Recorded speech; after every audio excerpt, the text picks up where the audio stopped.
Welcome to another edition of Discover Tinley, where we talk to people and organizations in town that make Tinley Park a great place in which to live. And as we all know, Tinley Park is a pretty great place in which to live.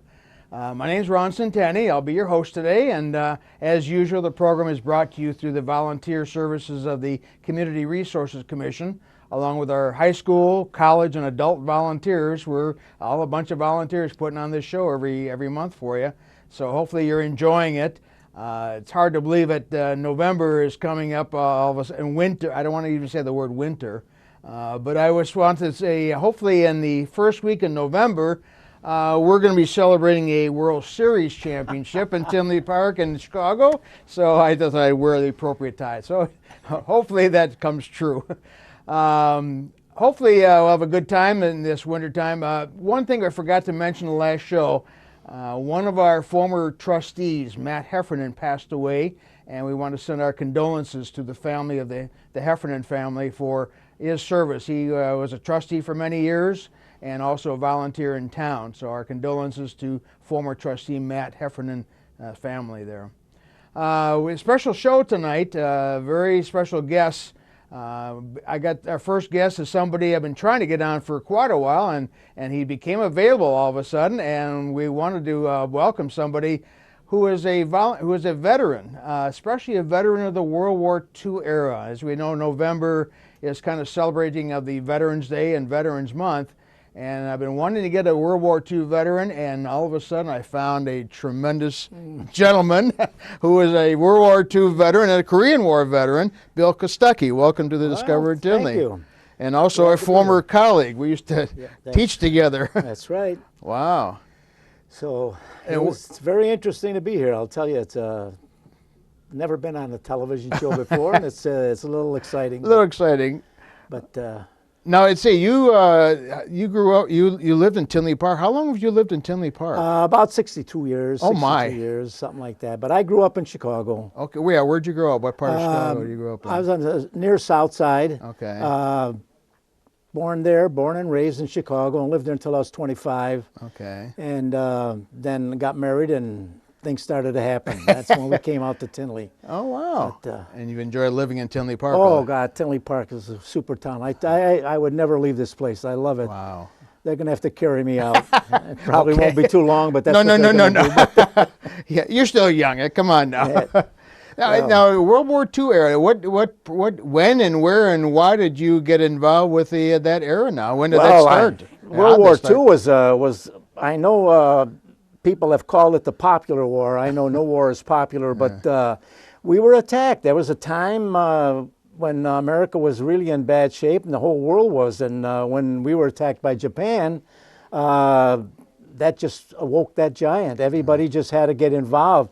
I can remember FDR's speeches, and I still can remember the one where he says, the only thing to fear is fear itself, and it talked about all the things. But before the draft even started, there were young men were just lining up to join the service. It was just, I think everybody was ready at that time because there was nothing going on in the country, and so they were just getting over the Depression era.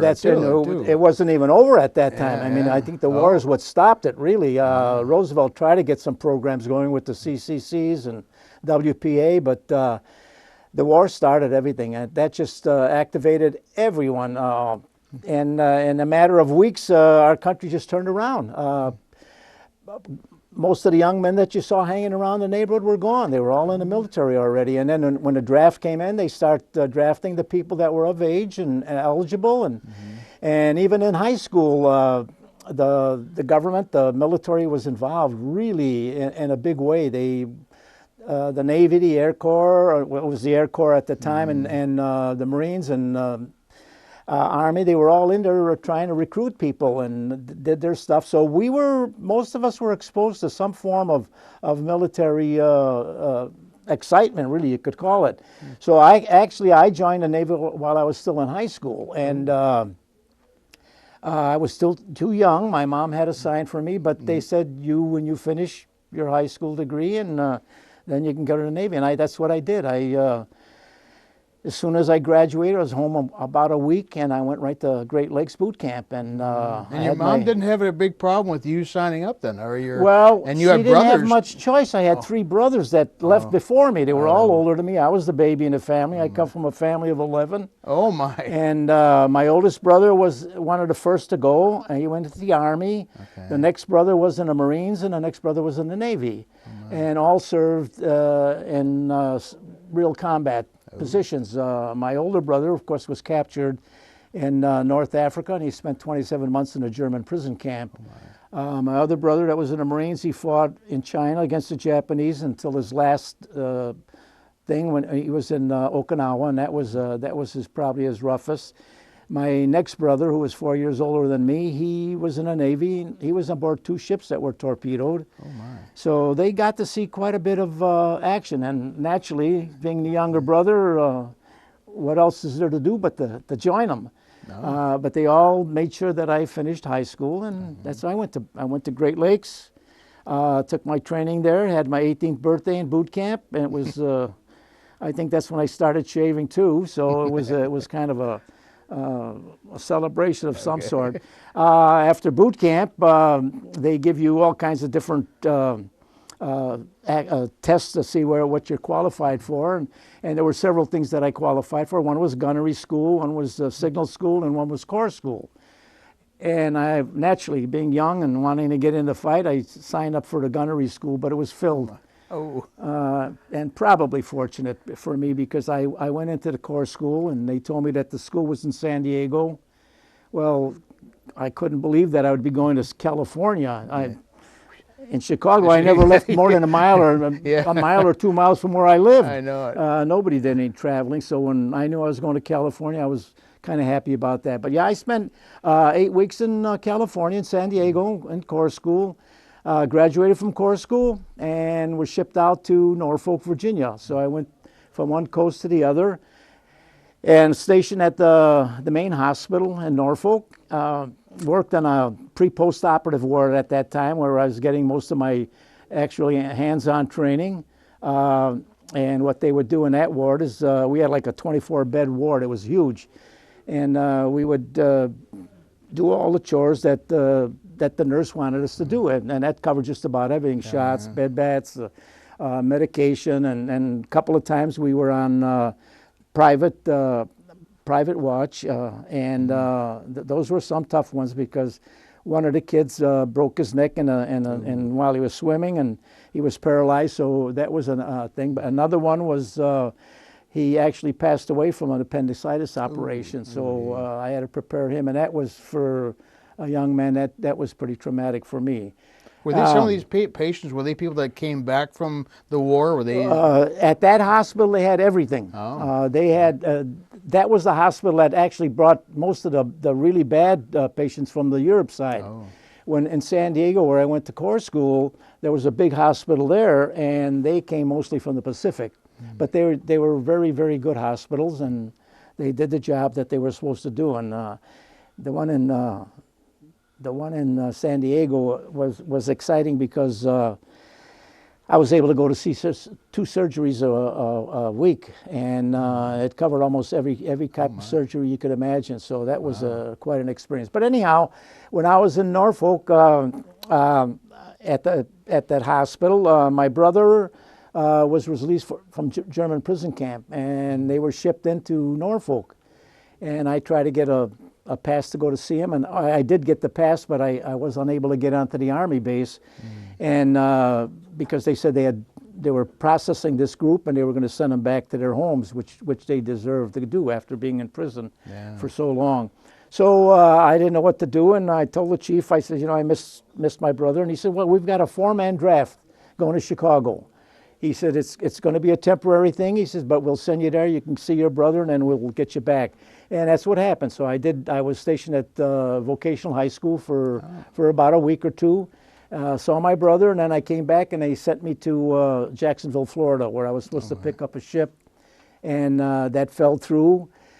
So I was sent to Fernandina, Florida, which was a satellite field. It's an island about 65 miles from Jacksonville, and they trained Navy pilots to land on carriers. They had our airfield was marked off like a carrier deck, and they would touch down and take off or land, and because there was no catapult or anything like that. But we would refuel them and rearm them. They practiced bombing, strafing, and in the ocean out there, and so we were there for 7 months. I had independent duty, and there was just a chief and myself that took all care of all the medical problems that were involved. And then when the war ended in Europe, it was an amazing thing because we all went to Jacksonville.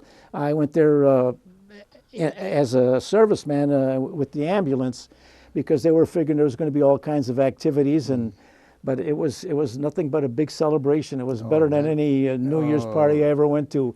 Everybody was happy. The war was over in Europe, and it just. Now, when did you get out? When did you actually leave service then? Well, I pretty soon after that, because when that ended, everything was directed towards the Pacific. Now we knew we were going to have to hit Japan pretty hard, and thanks to Harry Truman for the atomic bomb, I know it killed a lot of people in Japan, but it also saved a lot of people and a lot of Japanese.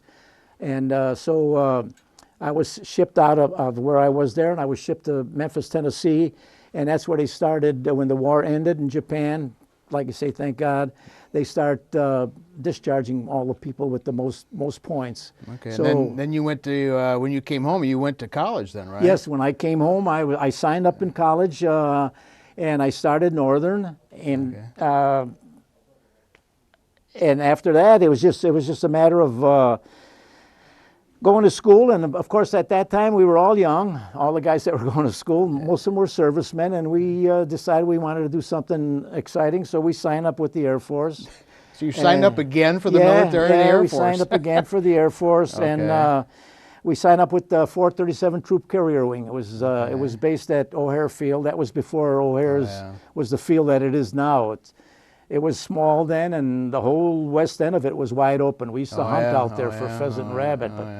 But yeah, we would fly once a month. We would fly to a different city, and just for training. We didn't do anything other than that. And after I finished college in '50, I went on a gymnastics tour to California with the team that I was on, and when I came back, I had a little note saying that Uncle Sam wanted me to come back in, and so we did. We all went to reported to O'Hare Field, and we were shipped out to South Carolina, where we took some training. And our planes were all flown to California, and then from California to Hawaii, and from Hawaii to Japan. Where were you stationed over in Japan? In Japan, okay. Yeah. Then we picked up a ship in San Francisco, and took the ship to Japan, and that's where we stayed for 2 years. Oh, 2 years. Our outfit was the 437 Troop Carrier, and we dropped the 101st and the 82nd Airborne. In Korea there? Into Korea, yeah. We were on Kyushu, the southernmost island, so we were the closest island to Korea. And then we would resupply them and pick up their wounded and their dead, and there were a lot of them. Wow. That was the closest that I ever came to combat, but it was an interesting time. And like I said, we lived in tents. When we first went there, it was supposed to be a 90-day TDY because, of course, we moved into Korea very quickly, and we went right down to the Yellow River, and then the Chinese came across and pushed us back, and from then on it was a war. Yeah. When did you leave? You left Japan, and you came back. You came back home here then, yes, right? Yes. To teach, right? No, I came back. Well, that was my plan, but I continued on in school. I went one more year of school, and then I got married. And where did you start teaching at? I started teaching at Central here in Tinley Park. Park. Oh yeah, this is the best job I ever had. I had 11 years at Central. And then you moved to Hillcrest High School, right? Then I went to Hillcrest High School after that, yes. Yeah. And that's where we worked together for a year. Right. Okay. But Central School to me was like the best experience I ever had in my life. Wow. Best people. Had a chance and opportunity to work with Helen Sandage. Okay. And she's a legend in town. Yeah. And I learned a lot from her. I worked with Mr. Firk, who was the superintendent. Also, to me, he's a legend. The guy knew exactly what he's doing. But Yeah, that was basically the transportation and the way I handled it and come down. You know. Beautiful. Well, thank you so much for coming. Appreciate your time and all your service to the country and your service to the young people of Tinley Park. Thank you so much for doing this. And Bill Kostecki, World War II veteran, Korean War veteran, teacher in Tinley Park. Thanks for coming. You're welcome. Well, it was very interesting talking to Bill Kostecki, a longtime resident of Tinley Park and a teacher in Tinley Park. He told me before we left, he used to teach Pat Ray, Charlie Smith, and a few other people in town here. So he's got quite a history in Tinley Park, not only as a veteran, but as a teacher and educator. Our next guests have a lot to do with educating, too. They educate people in the arts, and we're kind of very fortunate in Tinley Park to have a tremendous arts program going around, especially with the Park District. And we've got somebody here who's had a long-time relationship with the arts in Tinley Park. I got to get the title straight here. The Artistic and Executive Director of My Covered Bridge, Daniel DeWalt. Thank you for coming. Thank you. And Lizzie O'Hearn, who's the Associate Director. Yeah, thanks. So we got quite a big, the directors here and producers here. And you're about to be a producer emeritus too, right? Yes, I am. Yes, we've been doing this for quite a few years. Covered Bridge has been around for 23 years. I've had a contract with the Park District since 2004. And beginning of next year, one of my associate directors, who's a young woman who was with me when she was just so high, she's been with me for many years, Sarah Tierney, she's going to become our new artistic and executive director. Wow, moving up in the world here, huh? Yes. Let's talk about your professional backgrounds, especially your professional background. What's been your background in the theater? Well, I started out as a writer back in high school, and I've been a published writer since then. But back in my 40s, I decided I wanted to get into more humor. I started doing stand-up comedy. That led me to do classes at Chicago's Second City, where I graduated after 2.5 years, performed on the stages there, became a teacher there, became a director, started my own company, and I did some plays in college, but my background is really, I'd say, Chicago Second City. That's a pretty good background. Yeah. I'd say, and that's still going to these days, isn't it? Isn't it still Yes, going? Yeah. since 1959. 59 it started? I know it was that long ago. Wow. Okay, and your professional background, Yeah. not quite as extensive probably, but what's been your background? Well, I mean, it starts when I was like 6 years old. I did my first show actually 11 years ago. I started because my brother was in it, and it was the play Alice in Wonderland, and my brother, he loved it, and then somebody dropped out like a couple weeks before the show, and perfect for me to fill in. So ever since then, I kind of have been involved, and I pretty much just followed in my brother's footsteps. Like I did all the theater, I did acting, and then when he did improv, I was like, oh, maybe I should do improv too. And then he started getting more into the directing, and then I started getting more into the directing, and here I am now. Wow. So I've been a director's assistant director, and now I am a director for the first time, and I'm super excited. But yeah, I've been in about like 30 plays by now, and yeah, I love it. So let's talk about what's coming up in Tinley Park now. What's coming up in your program with the Covered Bridge and the Park District that's going to be happening? Well, we're just soon? finishing up one play, Frankenstein Slept Here. The Park District talked me into doing a third play this season because we get so many children, and we just never turn children away. So they audition, they get a role. But yeah, so that's coming up soon. But the two plays that we are heavy into rehearsals for are Lizzie's play. Tell them which play you're doing. Beauty is a Beast. Beauty is a Yeah, Beast. is a beast, not and a beast, is a beast. And so she's directing that, and I'm directing a play that I've adapted from a film, actually a Sylvester Stallone film, Oscar, which is a farcical comedy, probably his best comedy. And I got permission to adapt it, and we just finished that. So we're in rehearsals. We've changed the title to You're Giving Me Agita. Oh, jeez. Which is a line from the play. It's a line that I've used with my students for years. I'm telling you, you're giving me agita. Yeah.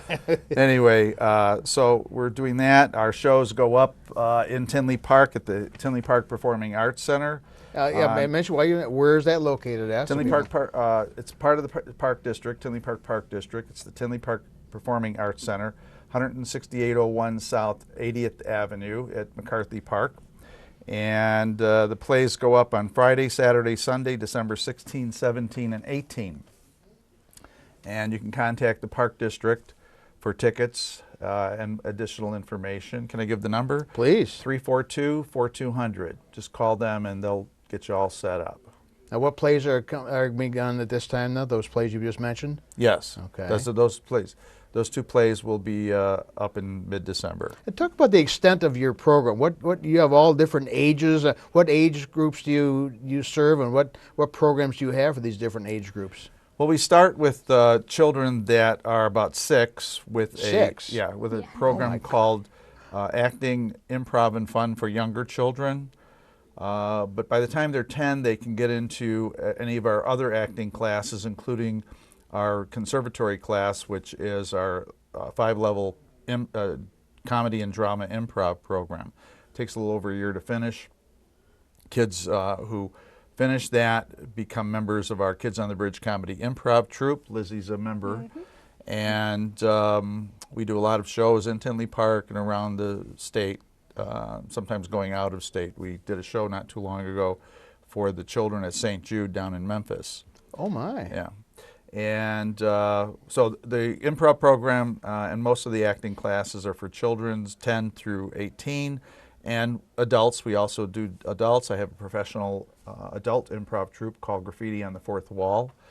And in fact, we've got not only our shows coming up in Tinley Park, but Graffiti on the Fourth Wall will be performing at next year's Sketch Fest, Chicago Sketch Fest, which is one of the largest in the world in Chicago, in January. And then in March through into April, we'll also be performing with the Chicago Improv Fest, which is the world's largest. Last year they had, I think, about 250 improv troupes from around the world performing over 10 days in about 12, 15 different theaters. So it's kind of a big deal. And we've been in it before, so I think this will be our 4th year. Wow. Sounds pretty extensive. Correct. And that improv stuff. Talk about how do you teach improv? How do you even teach somebody to be improvisational? How do you do that? I'll let Lizzie handle Okay. Well, I mean, since I've been working with Mr. DeWalt for obviously a very long time. Okay. So with improv, I mean, it really just all starts with how you become more and more relaxed with just being around other people and being able to communicate without forcing it, making it very natural. And you really just do a lot of these warm-ups, and you kind of learn more and more about improv. And like you always learn, you know, the number one rule. Well, to me, the number one rule is yes and. So you always want to stay in agreement with whatever's going on, and just I don't know how to perfectly describe it, but it's just. Improv is just this beautiful mess that you kind of just learn from, and the more you do it, the more you get it, I guess. Yeah. And there's also the different stages that we have at Covered Bridge. I can't remember all their names. I think it's beginners, intermediate, advanced, senior, and then graduate. Okay, yeah. Oh, so, and then you go to Kids on the Bridge, and that you're not really learning so much anymore, but it's more just getting more experience, practicing, and probably, rehearsing, rehearsing and practicing. And you're the master of improv a little bit too. Well, I guess. Yeah. Yes, I've been teaching it for many years, and it looks, for most people, it looks like it's easy. Yeah. A lot of people in the audience go, I want to do that. Yeah. And they think they just get up and do it. But it takes a lot to really learn the tenets of it and develop the skills, the confidence, to be able to work at the top of your intelligence and access all the knowledge that you have behind these little drawers inside your brain that kind of close up when you're nervous. And we basically teach you how to open all those doors. Wow. Maybe you should come in for some help then. You should take one of our classes. Take one of your classes. Right. You got any big plays coming up next year at all you can talk about now? Or? Sure. I think it's January 28th, we'll have auditions for 3 plays. For the children's play, we will be doing Alice's Adventures in Wonderland, which I think is the play you started with, Yeah, right? that was the first play when she was that I've 6. ever been in. And Sarah Tierney will be directing that. Lizzie's going to be directing the teen play, which is Arsenic and Old Lace. was a wonderful, very funny. I directed it 10 years ago or so, Yeah, and it was it's 11. fun. It was 11 the years same time, ago. yeah. Okay. And that's why she gets the big bucks. Right. And then I'll be directing for the community theater with the adults. I'll be doing a Streetcar Named Desire. Oh, wow. These are some pretty hefty plays you got going here. Yeah, we have a very aggressive winter-spring season. Now, when do you start advertising for casting, or do you advertise for casting? Yes, or? I have a large database. People can, if you want to get on our email list, you can contact mycoveredbridge@aol.com. I'm one of the last people that still has an AOL address. Yeah. And we'll get you on the database. You'll get all the information on our plays, our classes. We also do films, special events, and so on and so forth. And this will give people an opportunity to have the information they need so they can show up and audition and find out exactly what's needed. Any special requirements to get involved with this that you're looking for, or any special people you're looking for, or what should people say, gee, maybe I'd like to do something like that? Well, we of course we are open to people with experience, but that door is wide open for those people who have never acted before, whether they're children, teens, or adults.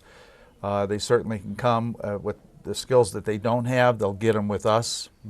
Our children and teens theater is a educational theater. It's more about the actors rather than the play, what the play does for them.